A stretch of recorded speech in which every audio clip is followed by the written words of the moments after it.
Hairline designing best कैसे करें, hairline designing natural कैसे लगना चाहिए, हेयर ट्रांसप्लांट के बाद किसी को मालूम ना पड़ना चाहिए कि इसने हेयर ट्रांसप्लांट कराया है।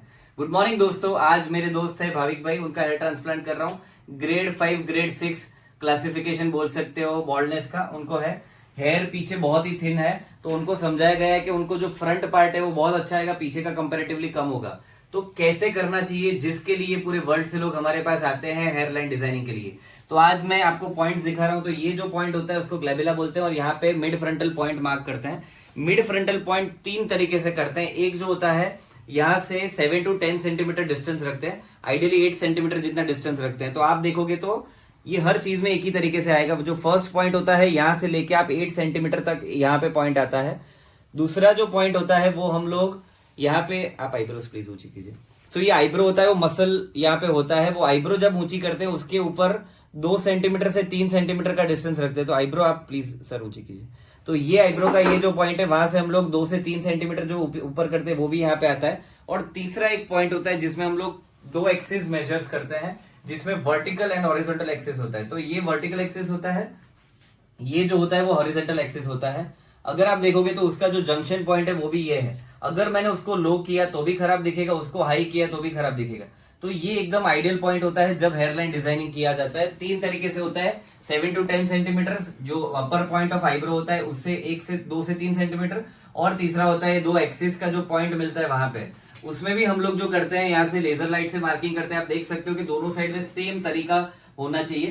पर हेयरलाइन डिजाइनिंग मतलब हेयरलाइन मतलब लाइन ऑफ हेयर नहीं होता है। हेयरलाइन मतलब इरेगुलर पैटर्न में नेचुरल तरीके से दिखे, उसको हेयरलाइन डिजाइनिंग बोला जाता है। तो दोस्तों आपको मैं दिखा रहा हूं कि ये दोनों है वो सेम साइड है, पर इसमें भी हम लोग जिगजैग पैटर्न लेते हैं। पर वो लेने के पहले ये जो एंगल है वहां पे मार्क किया जाता है। इसमें जरूरत होता है तो हम लोग हेयर यहाँ पे थोड़ा हम लोग सप्लीमेंट करेंगे। यहाँ पे अगर आप देखोगे तो ये इनका यहाँ से शुरू होता है और ये जो है वो यहाँ से शुरू होता है। सो बेसिकली ये आप देखोगे तो यहाँ पे दोनों एंगल्स अलग है। ये पेशेंट का एंगल इधर से जा रहा है और यहाँ से एंगल्स उनके चेंज हो रहे हैं। तो दिस इज द आइडियल। यहाँ पे ये लेटरल एंगल यहाँ पर आइडियल होता है। यहाँ पे जो होता है ये हम लोग मार्क किए मिड फ्रंटल पॉइंट। अभी 2 एंगल को हम लोग मैच करते हैं, तो ये मैच करते हैं तब ये नेचुरल दिखता है। मेल में थोड़ा कॉन्केव शेप होता है, थोड़ा अंदर जाता है। अगर वो सीधा हुआ तो वो अच्छा नहीं दिखता है। और फीमेल में जो होता है वो कॉन्वेक्स शेप्ड होता है। तो उसको जिगजैग पैटर्न में इरेगुलर पैटर्न में करना बहुत जरूरी है। हेयरलाइन सॉफ्ट दिखनी चाहिए, हेयरलाइन कभी भी एग्रेसिव नहीं दिखनी चाहिए, वो सॉफ्ट दिखनी चाहिए। तो ये जिगजैग पैटर्न में होती है। तो इस तरीके से करते हैं।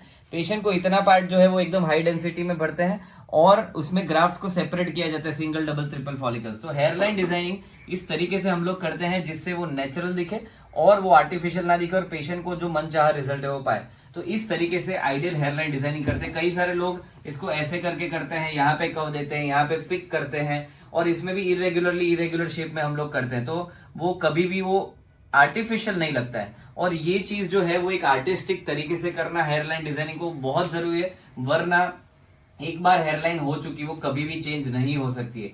लाइफ टाइम के लिए आपके पास वही हेयरलाइन रहेगी।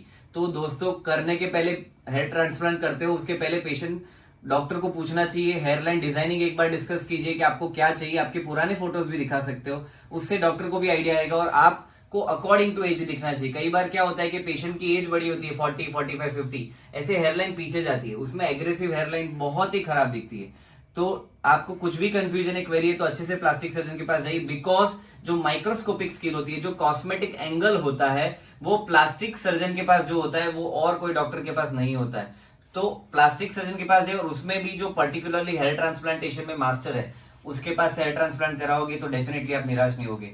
थोड़े पैसों की गिनती मत कीजिए, बिकॉज बाल जो है वो डोनर बहुत ही इंपॉर्टेंट चीज होता है, उसको बहुत संभाल के यूज कीजिए। थैंक यू सो मच दोस्तों। आपको कुछ भी क्वेरी है, आपको कंफ्यूजन है, हमारी टीम का कांटेक्ट करो। वो आप कहीं पे भी ट्रांसप्लांट कराओगे पर वो आपको गाइड करेंगे कि किस तरीके से आपका ट्रांसप्लांट होना चाहिए। और कुछ भी तकलीफ हो तो हम आपको हेल्प करने का ट्राई करते हैं without any expectation. Thank you so much friends.